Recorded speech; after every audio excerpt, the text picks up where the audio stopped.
6 पूजा 7 रेखा 8 ऋचा 9 सवा 10 संगीता 11 12 13 14 लोग हो आप लोग। हेलो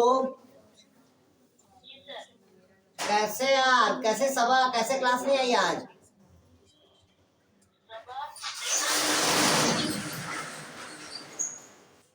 कैसे?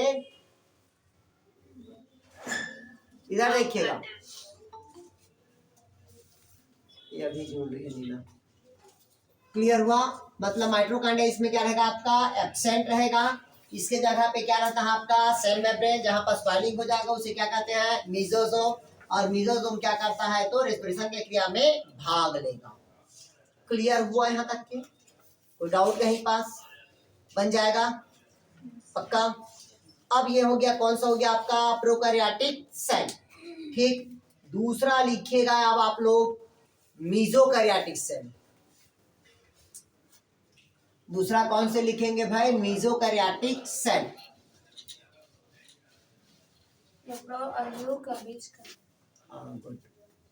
इधर देखिएगा मीजोकैरियोटिक, इधर देखिएगा ये जो मीजोकैरियोटिक होता है ये कनेक्टिव लिंक है। मतलब किसका किसका कनेक्टिव लिंक है, प्रोकैरियोटिक का प्लस यूकैरियोटिक का, दोनों के बीच के कनेक्टिव लिंक को हम क्या कहते हैं भाई, मीजोकैरियोटिक कहते हैं। क्या कहेंगे भाई, मीजोकैरियोटिक कहेंगे। क्लियर हुआ तक के? इधर देखिए इसका, इसमें न्यूक्लियस प्रेजेंट रहेगा, इसमें न्यूक्लियस क्या रहेगा आपका, प्रेजेंट रहेगा। बट न्यूक्लियस के हिस्टोन प्रोटीन एब्सेंट रहेगा।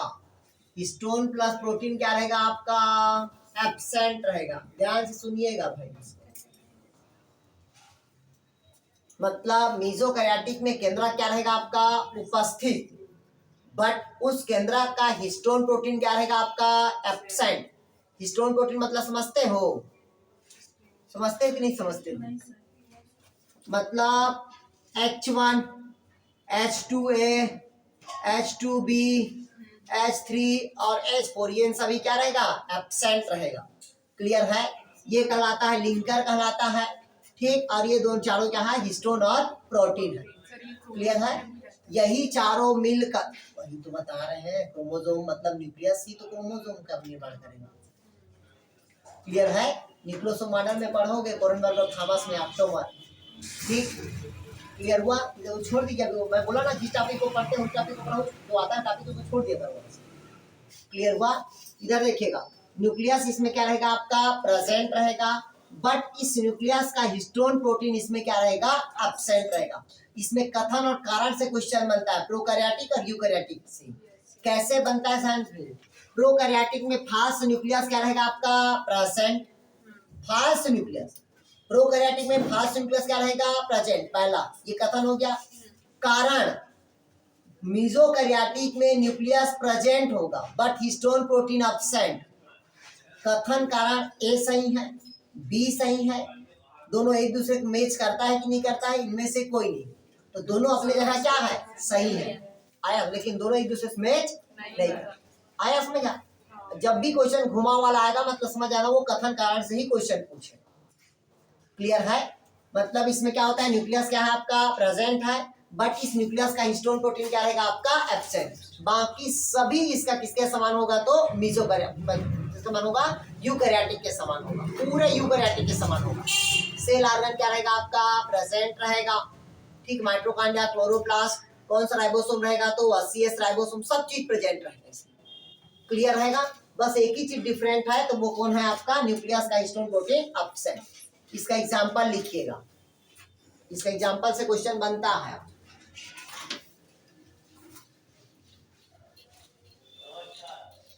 इसके एग्जांपल में दो एग्जांपल आता है। पहला देखिएगा डायटम्स और दूसरा होता है डायनोफ्लैजिलेंट।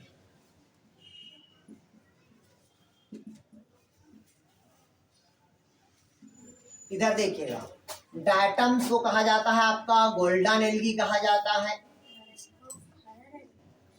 गुड, इसको क्या कहा जाता है भाई, डायटम्स को गोल्डन एल्गी कहा जाता है। क्या कहा जाता है आपका, गोल्डन एल्गी। जबकि डायनोफ्लैजिलेट को फायर एल्गी कहा जाता है। ध्यान समझिएगा, इसी क्वेश्चन को पूछेगा कि समुद्र में आग लगना किसके कारण होता है। तो समुद्र का आग लगना किसके कारण होता है, तो डायनोफ्लैजिलेट के कारण। क्लियर हुआ। अब बोलते हैं ना समुद्र में पूरे आग लग गया है, तो आग लग गया मतलब किसके कारण दिखाई देता है, वो डायनोफ्लैजिलेट के कारण। वो कौन सा सवाल होता है, तो वो फायर एल्गी होगा। क्लियर हुआ यहाँ तक के। दूसरा कहता है डायटम्स। तो डायटम्स में कौन सा एल्गी होगा आपका, गोल्डन एल्गी। कौन सा एल्गी होगा, गोल्डन एल्गी। और इसी गोल्डन एल्गी में जो भोज्य पदार्थ स्टोर होता है वो किस रूप में स्टोर होता है, तो ऑयल ड्रॉप के रूप में, तेल के बूंद के रूप में संग्रहित होता है। किस रूप में रहेगा भाई आपका, तेल के बूंद के रूप में ऑयल ड्रॉप क्या रहेगा आपका, संग्रहित रहेगा। क्लियर हुआ यहाँ तक के। इधर देखिए, तो पेट्रोल पदार्थ किससे बनता है, तो लिखेगा पेट्रोल पदार्थ किससे बनता है, तो डायटम से। देखिएगा पेट्रोलियम पदार्थ किससे बनता है भाई आपका, डायटम से बनता है। क्लियर हुआ यहाँ तक के।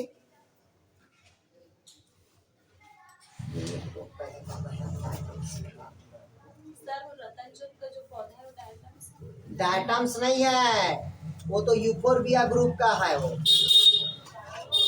ठीक है। वो बायोडीजल है, वो कौन सा है आपका भाई, बायोडीजल है, ठीक है। वो मुनेरा में पढ़ा डाला हूं मैं, शुरू से नहीं था बायोडाइवर्सिटी में। क्लियर हुआ। तो ये आ गया समझ आपका मेसोकैरियोटिक। अब अगला देखते हैं अपन यूकैरियोटिक देखते हैं। फिर सेल ऑर्गन से स्टार्ट करेंगे यार अपन, ठीक। अगला देखिएगा यूकैरियोटिक सेल।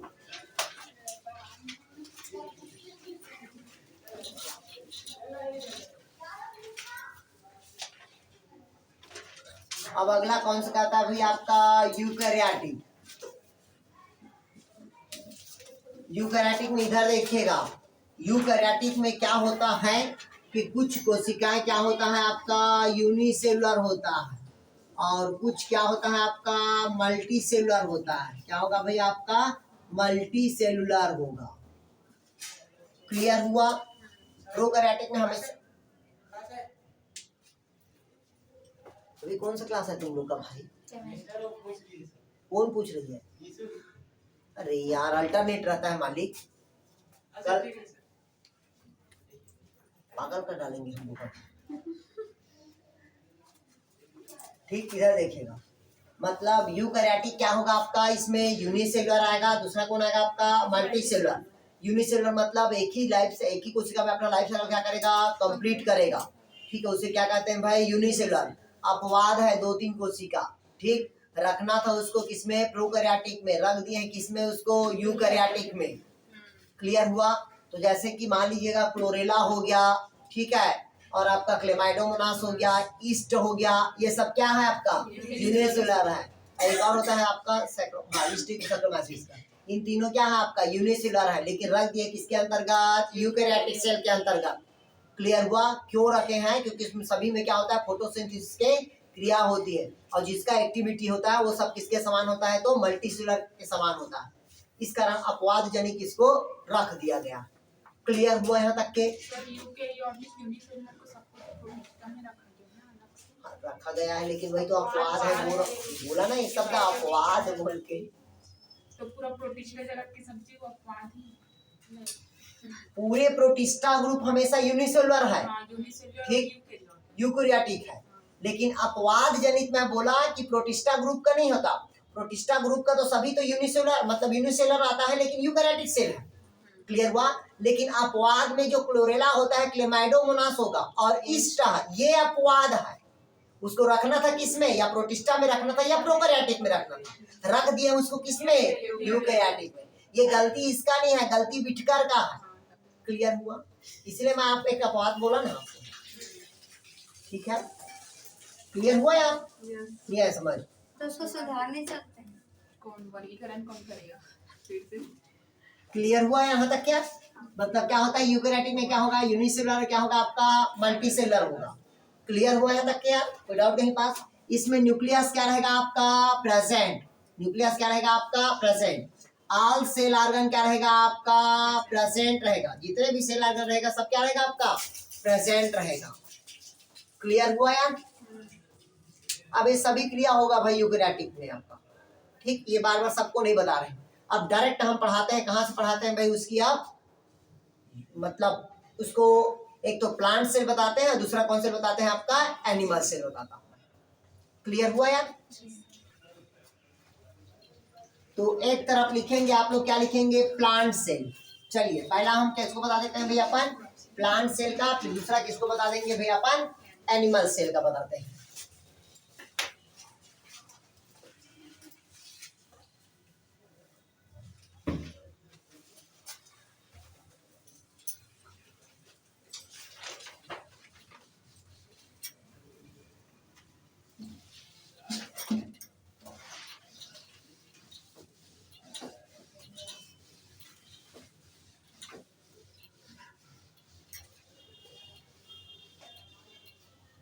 पुस्तक को लेके आना है, लाइन होगी। इसमें तो दिया नहीं सब, हाँ इसमें दिया।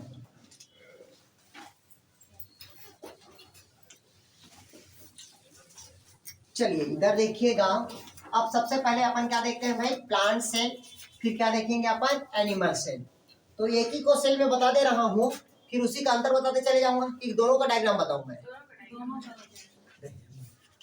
चलिए इधर देखिएगा। सबसे पहले ये कौन सेल कहता है अभी आपका, प्लांट सेल। कौन सेल कहता है आपका, प्लांट सेल। ध्यान से सुनिएगा, प्लांट सेल का संरचना भी आपको हमेशा याद रखिएगा। प्लांट सेल, प्लांट सेल, इसका स्पेशल होता है, प्लांट सेल में अधिक मात्रा में क्या मिलता है अपने को, सेलुलोज। ये आपके ध्यान रखना चाहिए। क्लियर हुआ। दूसरा जो एनिमल सेल होता है, क्या होता है, एनिमल सेल, इसमें अधिक मात्रा में क्या पाया जाता है, तो ग्लाइकोजन पाया जाता है। ध्यान से सुनिएगा, प्लांट सेल में अधिक मात्रा में क्या मिलेगा आपका, सेल्यूलोज, और एनिमल में कौन सेल मिलेगा आपका, ग्लाइकोजन सेल होगा। मतलब ग्लाइकोजन होगा फूड मटेरियल, इसमें अधिक मात्रा में क्या रहेगा आपका, सेल्यूलोज। बट जो प्लांट सेल होगा वो पेंटागोनल होगा या हेक्सागोनल होगा। क्लियर हुआ। प्लांट सेल हमेशा क्या होगा, पेंटागोनल या हेक्सागोनल होगा। लेकिन एनिमल सेल क्या होगा आपका, राउंड शेप में होगा। कैसा होगा आपका, राउंड शेप में। पेंटागोनल मतलब 5 कार्बन, हेक्सागोनल मतलब 6 कार्बन। क्लियर हुआ या, कोई डाउट कहीं पास, आ गया समझ यहाँ तक के। आप सेल बोलोगे तो इसमें तो पैरेंकाइमा सेल भी बोल रहता है सर, नहीं आया समझ, तो वो सबको नहीं ध्यान देना है। आया समझ है। एनिमल सेल हमेशा गोल अंडाकार होता है, राउंड शेप होगा। क्लियर हुआ यार, आ गया समझ। इधर देखिए, अब प्लांट सेल की हम संरचना की बात करते हैं। किसकी संरचना बात कर रहे हैं, प्लांट सेल की भाई।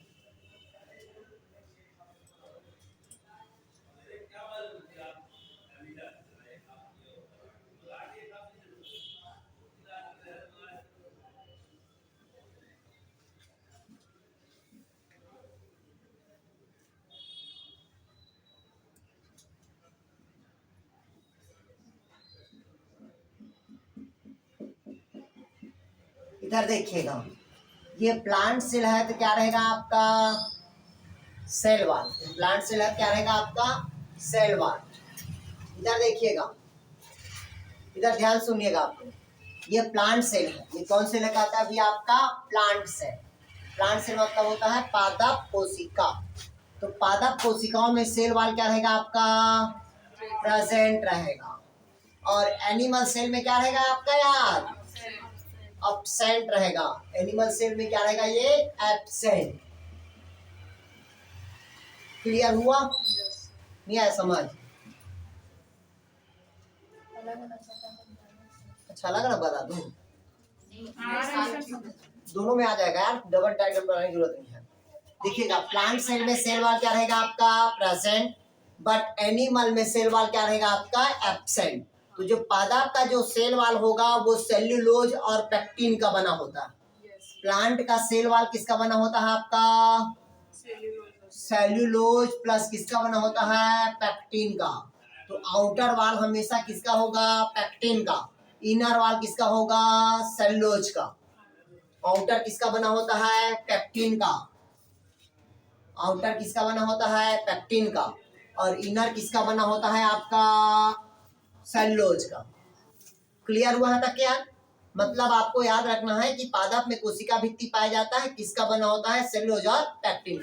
वो अलग बात है कि प्लांट में जो सेल वॉल होता है वो बहुत सारे लेयर का होता है। पहला मिडिल लेयर होगा, दूसरा प्राइमरी सेल वॉल, तीसरा सेकेंडरी सेल वॉल, तीसरा होता है टर्सरी सेल वॉल। तो आगे मैं बताऊंगा सेल वॉल जब पढ़ाऊंगा तब। आ रहे समझ कि नहीं आ रहा है, नहीं आया? क्योंकि भाई अगर मिडिल लेवल है तो कैल्शियम मैग्नीशियम पैक्टेट रहेगा, प्राइमरी है तो सेल्यूलोज हेमिसेल्यूलोज रहेगा, नहीं है? सेकेंडरी है तो लिग्निन सुबेरिन रहेगा, और टर्सरी रहेगा तो केवल क्या होगा, सुबेरिन का जमा होगा, केवल जिम्नोस्पर्मिक प्लांट। वो आगे पढ़ाऊंगा मैं, ठीक? तो अभी सिर्फ हम क्या देख रहे हैं अपन, प्रोकैरियोटिक सेल और सॉरी प्लांट सेल और एनिमल सेल की बात कर रहे हैं। क्लियर हुआ? मतलब क्या होता है इसमें, प्लांट सेल में सेल वॉल प्रेजेंट रहेगा और उसमें क्या रहेगा आपका, एब्सेंट। सेल वॉल के बाद आता है आपका सेल मेम्ब्रेन आएगा। क्या आएगा भैया आपका, सेल मेम्ब्रेन।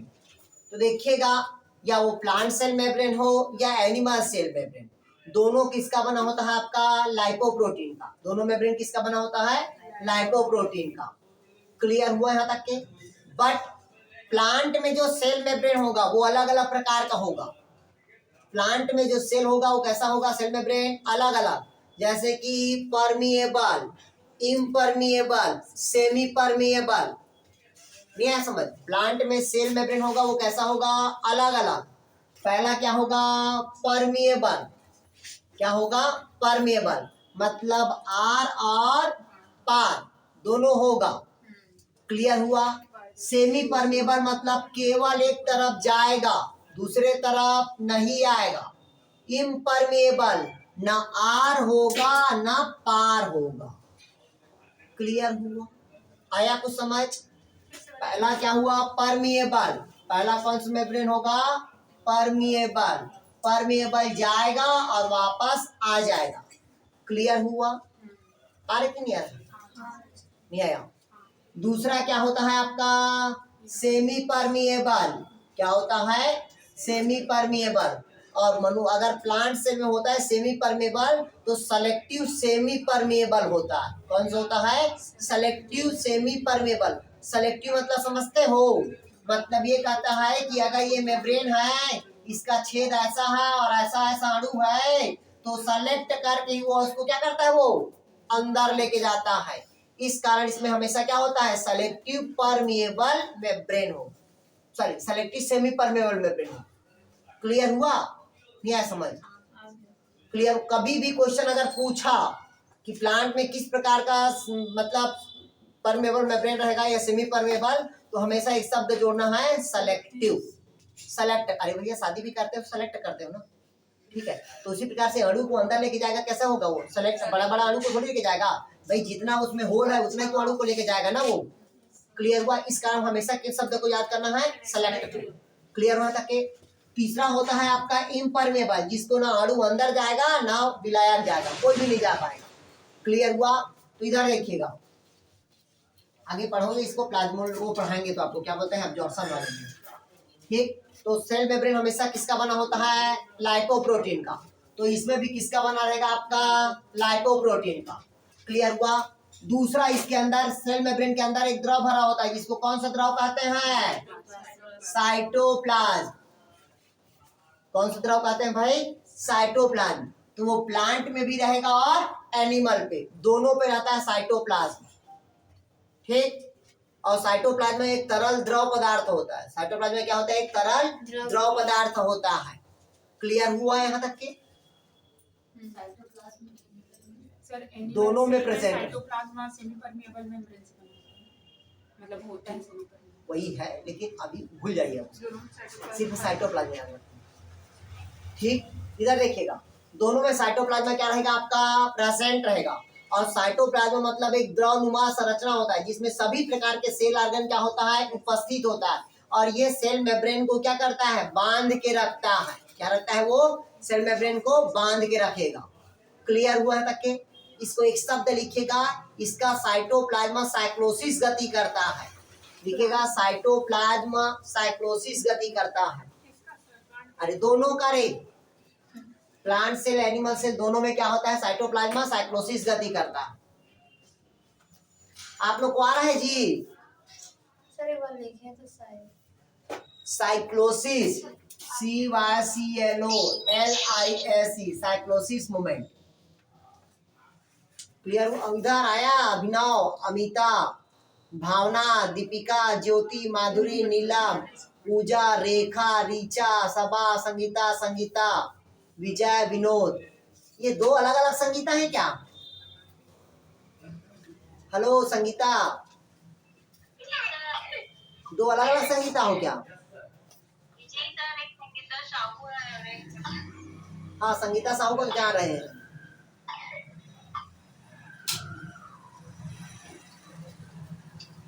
क्लियर हुआ यार? आ गया समझ? फिर अगला देखिएगा। अब इधर ध्यान समझिएगा। अब कोई भी सेल के अंदर पे एक द्रव पाया जाता है, कोई भी जीवों पे, वो कौन सा द्रव होगा? आपका प्रोटोप्लाज्म। देखिएगा, इसको जीवों को भौतिक आधार कहा जाता है, मतलब फिजिकल बेस ऑफ लाइफ। लिखिएगा, प्रोटोप्लाज्म दोनों में प्रेजेंट रहेगा। लिखिएगा, प्रोटोप्लाज्म को जीवन का भौतिक आधार कहा जाता है, फिजिकल बेस ऑफ लाइफ कहा जाता है।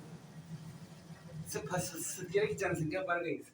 क्या मतलब सतियर की जनसंख्या बढ़ गई। तो ऐसे में थोड़ी चलेगा यार मनीष। अच्छा, सब बोल रहा हूँ, बुलाता एक। ठीक है, क्या कहता है भाई आपका? प्रोटोप्लाज्म मतलब क्या कहता है? प्रोटोप्लाज्म में फिजिकल बेस आप क्या होगा? आपका ये लाइफ होगा। क्लियर हुआ है तक? क्या जीवों का क्या कहता है भाई? आपका भौतिक आधार। तो भौतिक आधार कौन होगा? आपका प्रोटोप्लाज्म। क्लियर हुआ यहाँ तक के? फिर इधर देखिएगा, आ गया समझ? जीवों का भौतिक आधार कौन होगा भाई? आपका प्रोटोप्लाज्म होगा। कोई डाउट कहीं पास? यार बन जाएगा यहाँ तक के।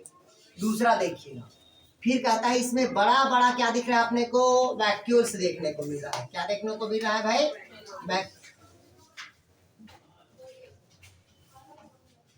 वैक्यूल्स।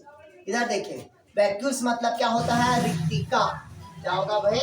रिक्तिका। इधर देखिएगा, रिक्तिका मतलब प्लांट में बड़ा बड़ा वैक्यूल्स मिलेगा। प्लांट में बड़ा बड़ा क्या मिलेगा? वैक्यूल्स। और एनिमल में क्या मिलेगा? छोटा या नहीं के बराबर होगा। तो लिखिएगा, पादप में वैक्यूल्स को टोनोप्लास्ट कहा जाता है। लिखिएगा, पादप में वैक्यूल्स को टोनोप्लास्ट कहा जाता है। ये क्वेश्चन पूछता है कि टोनोप्लास्ट किसमें पाया जाता है? तो टोनोप्लास्ट किसमें मिलेगा? आपका पादप कोशिकाओं में।